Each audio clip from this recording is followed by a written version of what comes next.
Parole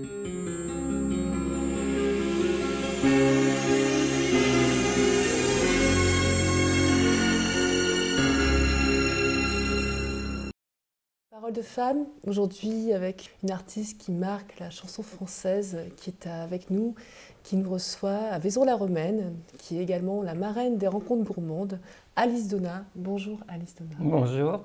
Merci de nous accueillir. Mais ça me fait plaisir de vous accueillir chez moi. Vaison-la-Romaine, chez oui, vous? Maintenant, oui. C'est un choix... c'est un vrai choix. Ouais. C'est un choix de vie, un choix de façon de vivre différemment. Il y a un moment, Paris, on ne peut plus, quoi. Je pouvais plus, Paris. Ça arrive.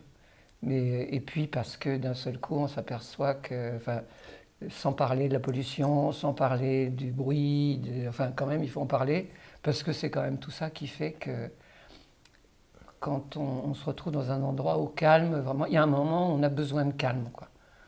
J'ai eu besoin de la frénésie parisienne pendant longtemps, d'être sur place, parce qu'on a toujours l'impression qu'on va manquer quelque chose si on n'y est pas.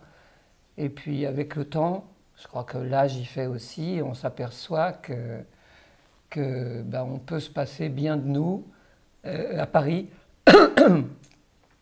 et que voilà, regarder la vie, la nature, être au milieu des vignes, c'est une autre façon de vivre, et j'ai besoin de cette façon de vivre là, sans devenir vigneronne pour autant. Hein. Mais voilà, ce que m'a dit mon petit-fils, il me dit: mais pourquoi tu n'as pas acheté tous les raisins qu'il y a autour? Je lui ai dit: parce que... et puis tu ferais ton vin. Je lui ai dit: oui, mais parce que je pense que ça me coûterait beaucoup plus cher de faire mon vin, d'acheter les vignes et de faire mon vin, que de l'acheter aux heureux propriétaires des vignes qui m'entourent. Alors vous êtes la marraine des rencontres gourmandes? Ben oui.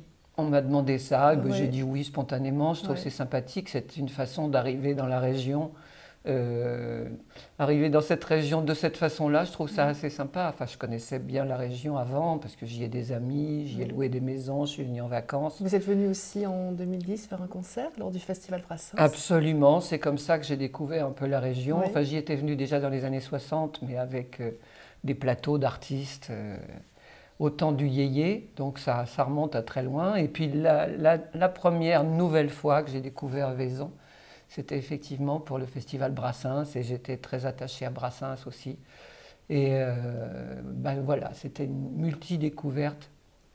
Et puis je suis revenue plus tard, grâce à mon ami Mimi Mati, qui vient là très souvent, qui a une maison et un mari vigneron. Et elle m'avait invité pour un 31 décembre pour passer le jour de l'an, il y a quelques années. Et c'était très sympa, et j'ai vu Vaison l'hiver. C'est comme quand on visite une maison, c'est bien de la visiter quand il pleut, etc. On peut avoir que des bonnes surprises. Et l'hiver, je me suis dit: oh là là, ça doit être vraiment un trou perdu.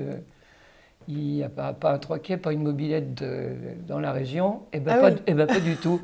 Et j'ai découvert que c'était une région qui vivait avec les saisons, bien entendu, mais qui vivait beaucoup l'hiver aussi. Voilà, il y a plein d'activités, il y a les rencontres gourmandes, voilà, ça y est, on débute l'hiver. C'est important de le préciser, parce que, a priori, oui, parce qu'on a, la vie parisienne a une image différente de ce que on a l'impression qu'il se passe rien dans certains villages, hors saison, hors été, surtout quand c'est dans le sud. Et c'est vrai que j'ai connu le sud, mais beaucoup plus bas qu'ici, le Var, où ma famille avait une maison là-bas. Alors c'est vrai qu'ils voyaient la mer, c'est formidable.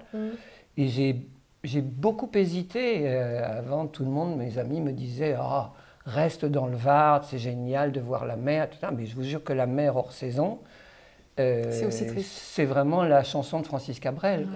C'est plus triste même, je trouve, parce que la mer, c'est joli, mais quand il ne se passe rien autour...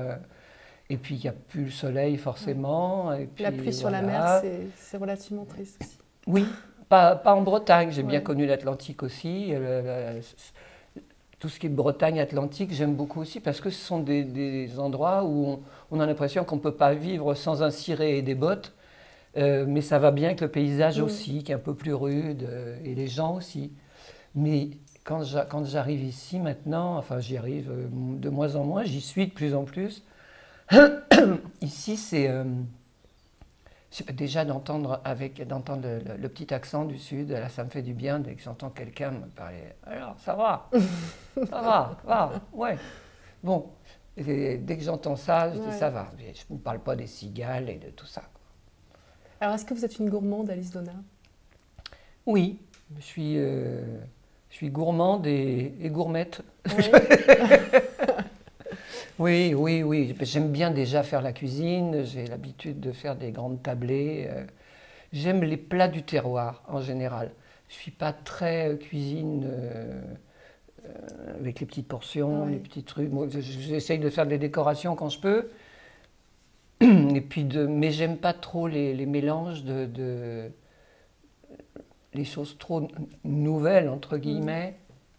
Des accords désaccordés pour Oui, c'est ça.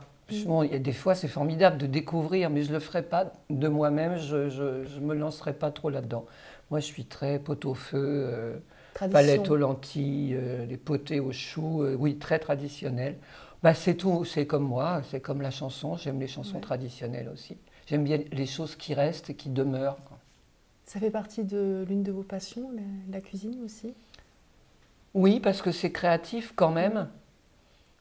À des choses de base, on peut toujours y ajouter quelque chose, y apporter sa patte, mais on n'a jamais...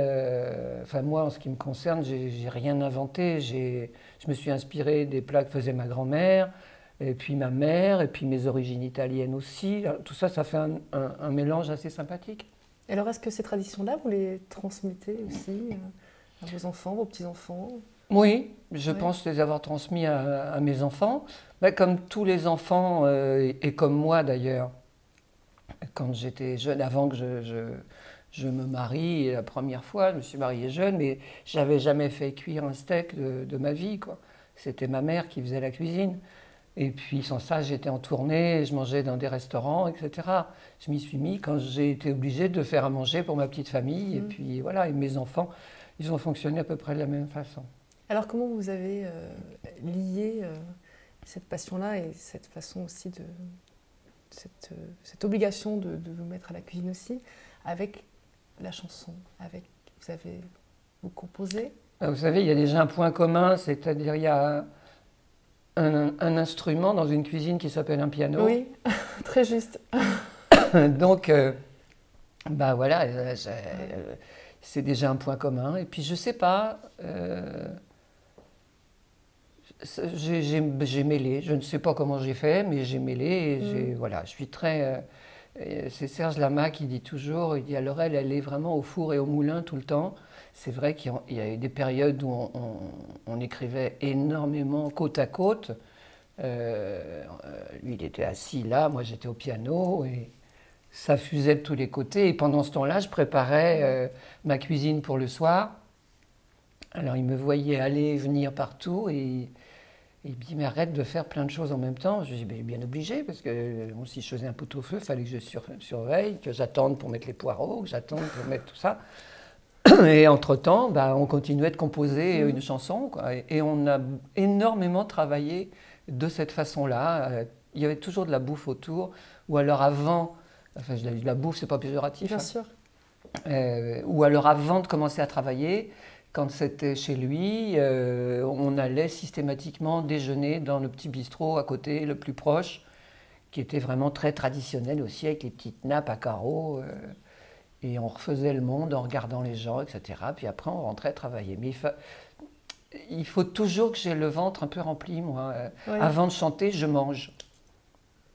Avant un spectacle, et ça étonne toujours tout le monde. Alors, quitte à manger 2 fois le soir, mais il faut que je mange quelque chose avant de chanter. C'est certainement, je pense, un antitrac. Je n'ai jamais vu un psy pour ça. Non. Mais j'ai besoin j'aime bien dîner avant. Alors ça fait partie de ce qu'on appelle les fiches techniques qu'on fournit aux organisateurs des spectacles. Il faut, mon artiste désire dîner avant le spectacle. Voilà. Et quelquefois, je retourne dîner après le spectacle, ailleurs, quand on est dans des villes où il y a des restaurants ouverts ou qu'on fait ouvrir des fois. Mais voilà, sais pas, c'est un palliatif à quelque chose, certainement. J'ai jamais Vous aimez analysé ça. bien manger? J'aime bien manger, oui, j'aime pas manger trop. Ouais. J'aime manger, je sais pas, le fait de manger, c'est une activité. Je mange et je range. Ma loge, pour parler de spectacle, avant de chanter, je mange et je range ma loge. Ma loge est nickel avant que j'entre en scène.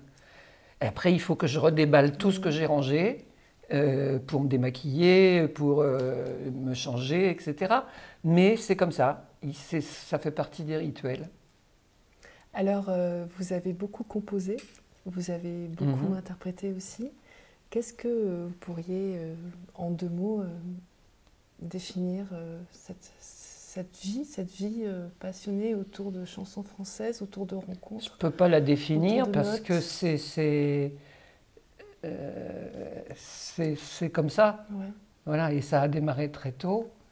Ça a démarré, je voulais faire Beko quand je serais grande, en voyant Beko à la télévision, derrière son piano, quand j'avais 12 ans, 13 ans. Et puis en voyant le petit conservatoire de la chanson de Mireille. Et il y avait qu'une chaîne à l'époque, et je regardais parce qu'il y avait des jeunes inconnus qui chantaient, et je me projetais malgré moi. Cette émission a dû faire rêver plein de gens. C'était la Star Academy de l'époque. Ouais. Et bon, bah, j'ai eu de cesse de chanter. De toute façon, pour la moindre occasion, je chantais dans les fêtes patronales et autres. Et puis, je voyais ce petit conservatoire de la chanson, je voyais Beko qui chantait en s'accompagnant au piano. Pour moi, ça, c'était le summum. Et ça ne se faisait pas pour une femme. Il y avait Mireille qui l'avait fait, mais il n'y avait pas de chanteuse qui chantait en s'accompagnant au piano. Pour une fille, c'était plutôt la guitare ou écrire des poèmes, mais pas faire de la musique. Ça ne se faisait pas. Et moi, je voulais faire ça. Je voulais faire Beko quand je serais plus grande. Il y en a qui veulent être motards, pompiers. Moi, je voulais faire Beko. Et bon, ben, j'ai attaqué le piano assez tôt, et puis j'aimais ça, mais je respectais pas trop ce que m'imposait ma prof de piano, mettre les mains comme ça, machin, jusqu'au jour où j'ai vu je le faisais, mais c'était là, comme elle avait la règle dans les mains, elle me tapait sur les doigts si je mettais pas les mains dans la bonne position quand j'étais au piano. Ça vous a marqué, ça? Des choses comme ça, des souvenirs? Ah ben oui, ouais. ça marque parce que quand vous êtes menacé pour faire un truc que vous avez vraiment envie de faire, mais pour la prof de piano, il fallait que je joue des morceaux classiques et que je travaille des morceaux classiques, tant d'heures par jour. Et puis, si je ne mettais pas les mains dans la bonne position, j'avais droit à un petit coup de règle sur les phalanges. C'est pas très agréable et elle aurait pu me faire... Même dérangeant, puisque piano, c'est... Oui, non, enfin, c'était pas non plus... J'étais pas un martyr du piano. Hein. Ah oui, non, mais c'était pour me remettre. Mais je voyais toujours cette règle à côté et c'est vrai que ça prenait... C'était violent dans l'intention, quoi. Je me disais, mais elle va me faire détester le piano. Ouais. Et quand j'ai vu que Beko, il faisait tout ce qui m'était interdit, parce qu'il ne mettait pas les mains du tout comme il fallait, il frappait sur le piano comme il ne fallait pas du tout le faire, il appuyait sur une pédale pour faire résonner son piano, il avait enlevé les couvercles déjà très tôt, et je me disais, pourquoi lui, il vit de ça, il a l'air tellement heureux de faire ça, pourquoi moi je ne peux pas le faire, quoi. Et au bout d'un moment, j'ai arrêté les cours de piano et je me suis débrouillée toute seule. Mais j'avais envie, moi, de chanter ce que j'entendais à la radio, et de m'accompagner au piano. Voilà. Et une fois que j'ai su faire ça, j'ai arrêté. Et puis j'ai continué toute seule, très autodidacte après. Vous avez beaucoup travaillé toute seule? J'ai jamais considéré ça comme du travail, quoi. Parce que c'était vraiment un plaisir de la musique. Puis dans ma famille, la musique était quelque chose de très, j'allais dire salvateur, mais on n'avait pas besoin de se sauver de quoi que ce soit, de toute façon. C'était un loisir. Mon père gratouillait de la guitare comme ça pour s'amuser. Ma mère, elle tapotait sur un accordéon. Et ils étaient mécaniciens dans la mécanique automobile, donc rien à voir. Ma grand-mère jouait du cornet à piston. Et mon grand-père, lui, réparait des vélos. Rien à voir avec la musique. Quoique, on ne sait pas, on peut toujours trouver une petite musique. Mais... voilà, ça faisait partie de notre vie. Donc c'était une chose tout à fait naturelle. Et que moi, j'ai envie un jour, je dise à mes parents, je veux faire Beko quand je serai grande, Mes parents, ça ne les dérangeait pas. Ils préféraient que j'ai envie de faire de la musique. Pour eux, ils considéraient ça comme un loisir. Mais il se trouve que le loisir, il s'est prolongé quelques 50 années. Ouais. Vous avez toujours eu la possibilité de faire ce que vous avez eu envie de faire? Vous n'êtes jamais senti freiné, justement? Non. Par rapport au temps, par rapport à l'époque, par rapport aussi que vous étiez une fille? C'était pas facile. C'est pas facile. De toute façon, j'ai sacrifié quand même un peu de ma vie de femme. Et de maman, et il a fallu que les autres suivent. De toute façon, les enfants, ils sont arrivés, j'étais déjà chanteuse, donc ils m'ont connue chanteuse, ils m'ont connue compositeur, ils sont arrivés dans mon piano, quoi, pratiquement. Donc pour eux, c'était un truc naturel, ils ont vécu là-dedans. Qu'est-ce que vous entendez sacrifier votre vie de femme? Parce que quand vous êtes sur les routes tout le temps, vous pouvez, maintenant avec les téléphones portables c'est beaucoup plus facile, ou avec internet, etc. Mais il fallait remplir le frigo quand même, il fallait s'occuper de la varicelle du petit ou de la scarlatine. À distance, c'est un arrache-cœur. Et au bout d'un moment, je suis revenue à ma vie de femme et pour élever mes enfants aussi. Donc, il faut toujours un peu sacrifier quelque chose à un moment ou à un autre. Et c'est vrai que dès que mes enfants ont grandi, quand ils sont petits, c'est difficile de les abandonner à une nounou. Bon, il y en a beaucoup qui ont fait ça. Je ne suis pas la seule à l'avoir fait, mais j'avoue qu'à un moment, j'ai culpabilisé un petit peu et j'ai un peu mis ma vie de chanteuse entre parenthèses. J'ai continué de composer, vu que ça, je pouvais le faire à la maison sans problème avec les enfants qui courent autour. Ça ne me gênait pas. Mais il a fallu faire des choix très souvent. Mais je me suis jamais sentie obligée. Je l'ai fait parce qu'il y a quelque chose qui ne pas sur le reste. La vie de famille, d'un seul coup, je me suis aperçue que ça leur manquait à mes enfants. Et puis ça me manquait aussi un petit peu, quoi. Je ne peux pas être tout le temps dehors. Ça fait qu'au bout d'un moment, peut-être un soir, on a moins envie de chanter parce qu'on pense qu'à la maison, on a besoin de vous, et puis il me manque. Alors j'ai fait des périodes comme ça. J'ai eu plein de périodes. J'ai l'impression d'avoir vécu plusieurs vies. Maman d'un côté, compositeur de l'autre, chanteuse à d'autres moments. Un jour, j'ai monté une école aussi. J'ai fait aussi de l'animation télé, de radio. Bon, à chaque fois, c'est nouveau. Et à chaque fois, on découvre des choses et à chaque fois, on avance. Et je pense que c'est surtout ce sentiment-là que j'ai eu en permanence tout le temps, j'ai toujours eu envie d'avancer. Voilà. Et là, d'être dans les cyprès, dans les oliviers et tout ça, j'ai l'impression de rattraper aussi un peu du temps que j'ai pas regardé. Je regarde la nature maintenant. Bon, ça doit être un signe que l'âge avance aussi, mais voilà. Mais c'est tellement. Si c'était à refaire, je crois que je ne changerais rien. Vous changerez rien. Non, parce qu'il y a une chose qu'on oublie de dire aussi grâce à cette profession, d'être dans la musique, d'être dans la variété, d'être dans la chanson ou d'être dans l'écriture ou dans ce qu'on veut, tout ce qui est artistique, ça nous permet de faire des rencontres incroyables. Et j'ai fait des rencontres incroyables dans ce métier. Rien que pour ça, je recommence demain aussi. Parce que si c'est la musique qui m'a permis de rencontrer des gens comme Brassens, comme Annie Girardot, d'avoir vraiment une amitié qui se construisait avec des gens comme ça, qui étaient des gens riches dans la tête, dans le cœur, généreux, malgré qu'ils étaient stars, j'ai rencontré des gens qui sont devenus des exemples pour moi. Et malheureusement, ils ne sont plus là. Ça m'a permis de rencontrer Beko. Très tard d'ailleurs. Je rêvais tellement de faire Beko. Et puis un jour, je l'ai rencontré. Et ça a été un truc incroyable. Voilà. Bon, j'étais fan, mais surtout admiratrice, quoi, et admirative du travail de ces gens-là. Et ces gens-là m'ont appris. Toutes les rencontres que j'ai pu faire, et la MA bien entendu, m'ont apporté quelque chose de très important. Voilà. Ils ont amené une petite pierre à l'édifice que je ne construisais pas d'ailleurs. Ça s'est construit tout seul.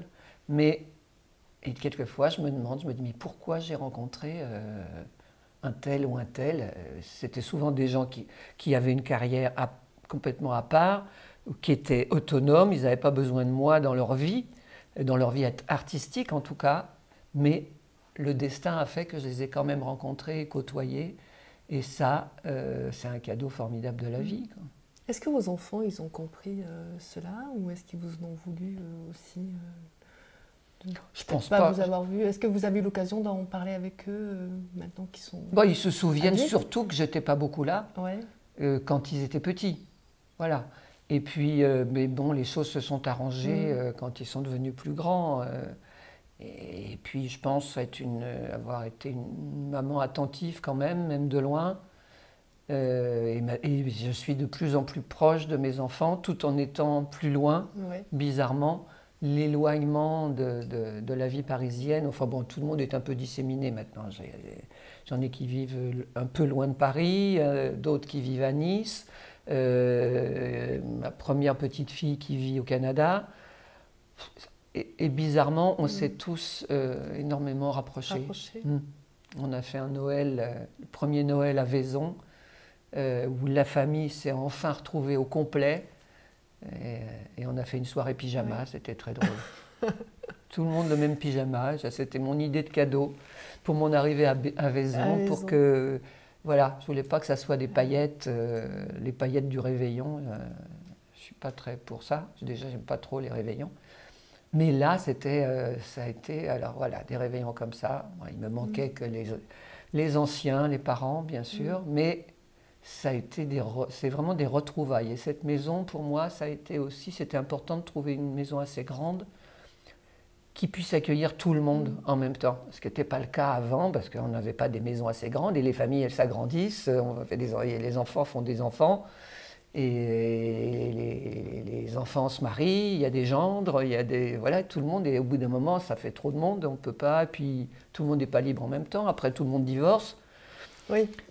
Après, ça fait des familles recomposées, on ajoute les enfants des autres, et là, on ne peut pas, d'ailleurs, on fait hôtel au bout d'un moment. Et bien là, maintenant, j'ai trouvé l'endroit idéal, quoi. La famille, ça fait partie de votre équilibre? Bah, c'est la base, hein. C'est comme si vous bâtissiez une maison sans faire des fondations. Ce sont quand même les fondations. Enfin, maintenant, avec le temps, c'est moi la fondation. Justement, j'essaye de leur apporter encore maintenant, bien que mes enfants soient très grands, mais il y a les petits derrière, j'essaie de leur apporter des bases solides à tout niveau.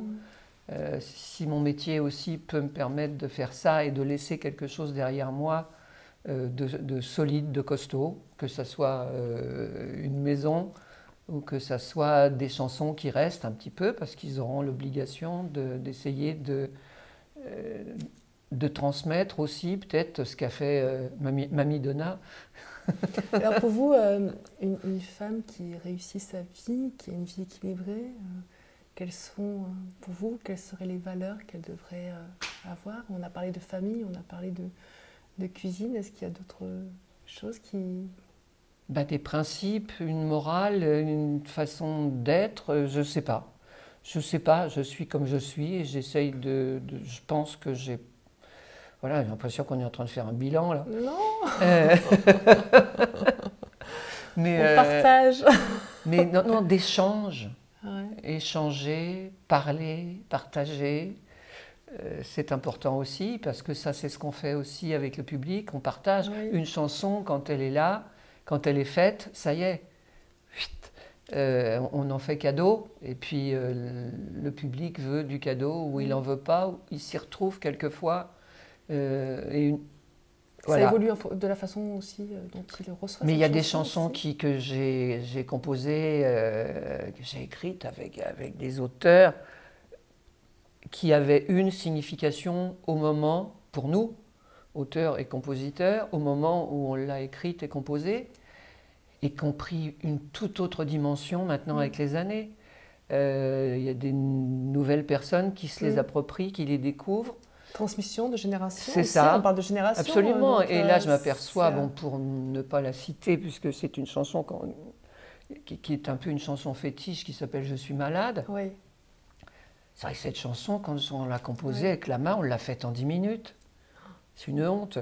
Faut pas le dire. Faut pas le dire. Non, mais et j'ai des chansons qui sont restées comme là sur mon piano, mais j'en ai une qui est là depuis 2 ans sur mon piano. J'ai pas trouvé la musique qui me plaît et qui ira dessus, et je sais même pas qui la chantera, mais j'adore certains textes comme ça, et il y en a qui sont restés sur mon piano pendant 3 ans, et je suis malade, c'est suite à une soirée, et on a écrit ça en 10 minutes.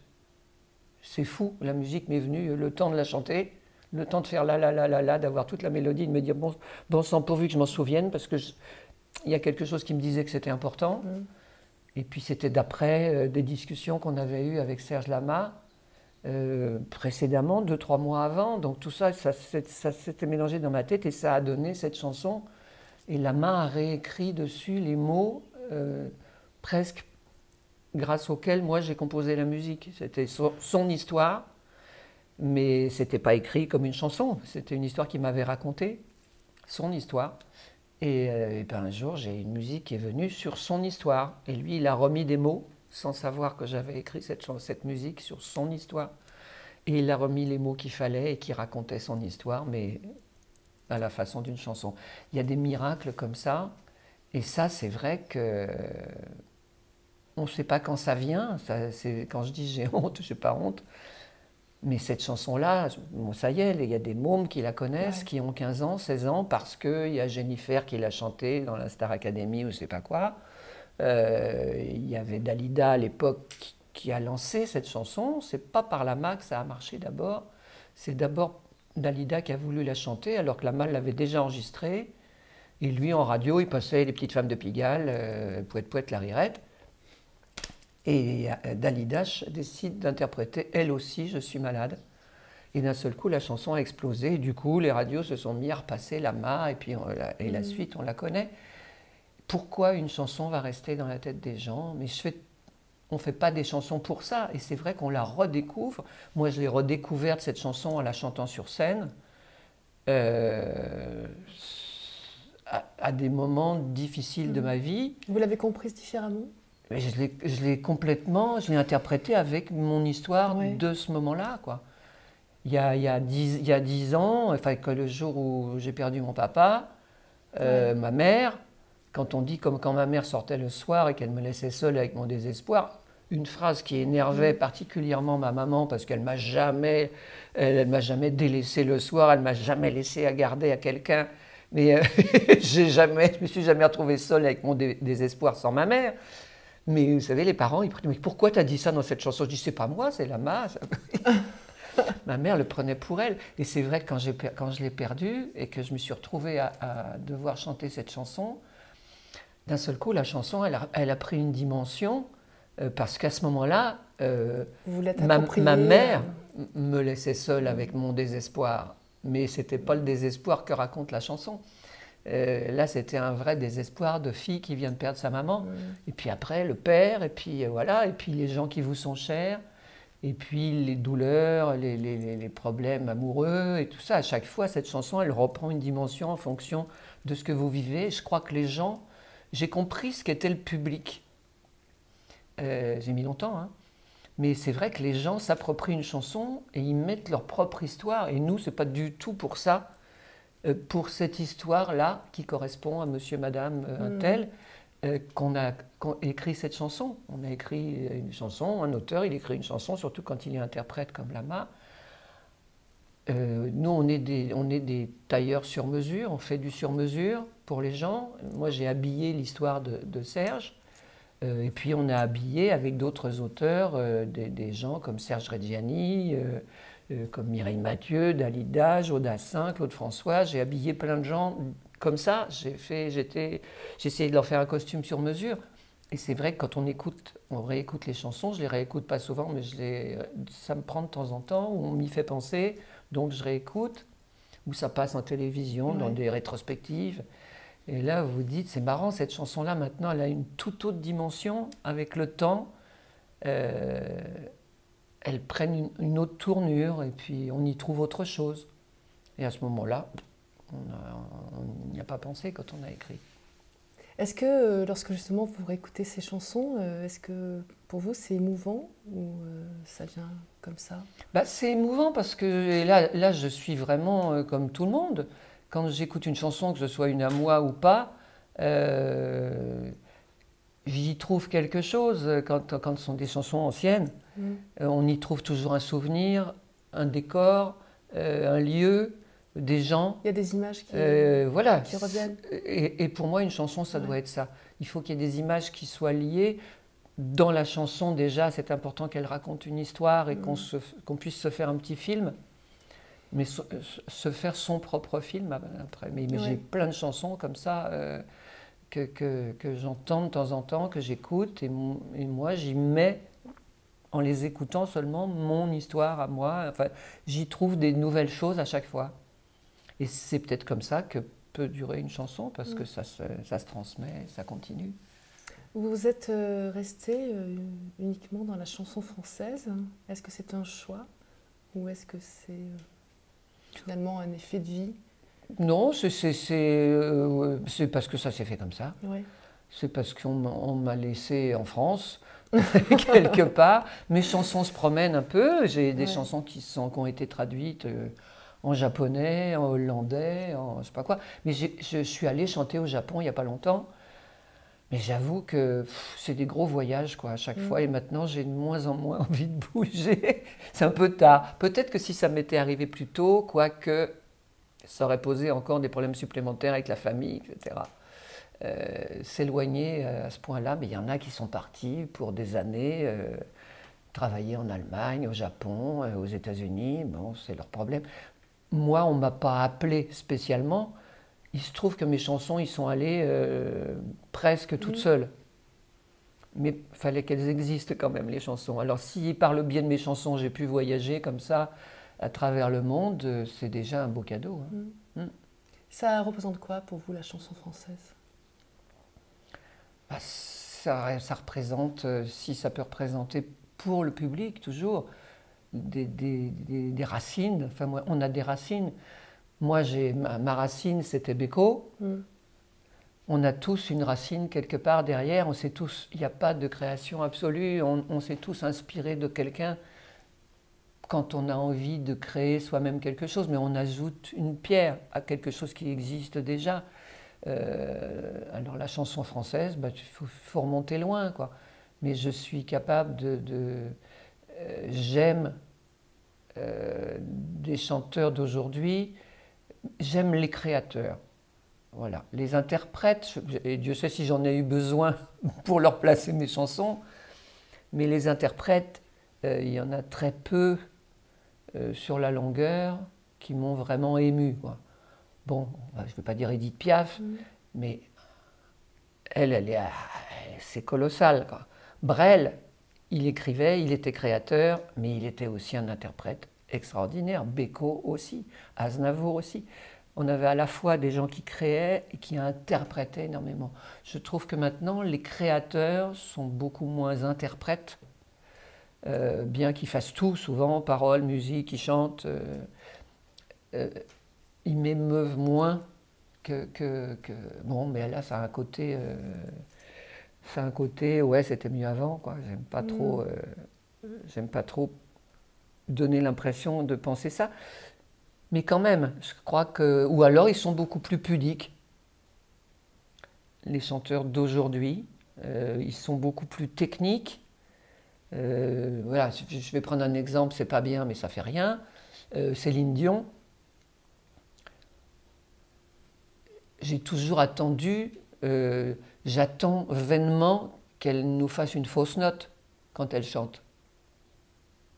Elle n'est jamais venue, la fausse note. Et pour moi, ça enlève quelque chose du... et puis, j'ai connu une génération de chanteurs qui ne chantaient pas forcément très bien. Brassens, il ne chantait pas bien. Renaud ne chante pas bien. Léo Ferré n'était pas un grand chanteur. Il y avait encore une fois Beko qui avait un peu tout. Il avait la voix, mais chanter bien, ça voulait dire... Est-ce que ça veut dire avoir de la voix? Pour moi, c'est pas tout. Il ne faut pas être... Et puis, il y avait des chanteurs qui n'étaient pas très beaux et qui ont fait une sublime carrière.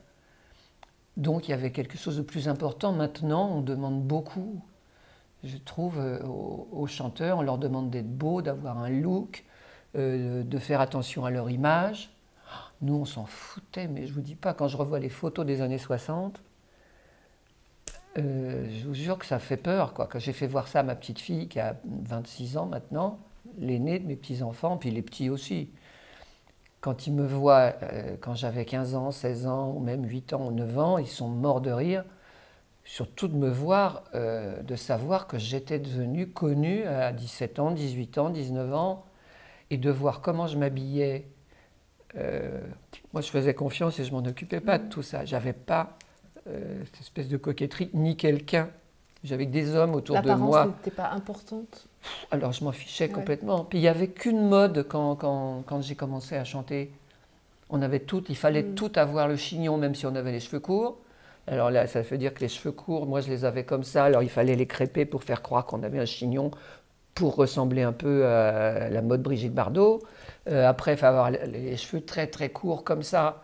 Bon, ça, c'était pas dur pour moi, puisqu'ils n'étaient pas très longs quand j'étais plus jeune. Pour ressembler à Jean Seberg dans À bout de souffle de Godard, qu'elle avait instauré une mode où la coiffure à la garçonne.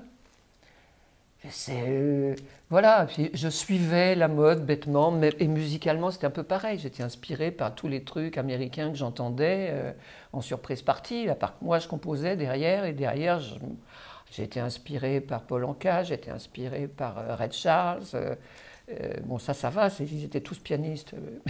Mais bon, mais c'est vrai que ça déteignait sur moi. J'avais pas de personnalité au tout début. Je sais pas si j'en ai plus maintenant. Mais au moins, j'ai pu l'exprimer à travers plusieurs chanteurs. C'est peut-être ça dont j'ai eu besoin quelque part. Je sais pas. Est-ce que vous êtes en pleine création de projets encore aujourd'hui? Ben là, je prépare Oui, parce qu'il était temps quand même. Parce que là, je vais fêter un anniversaire l'année prochaine qui est un peu douloureux au niveau du chiffre. Oh.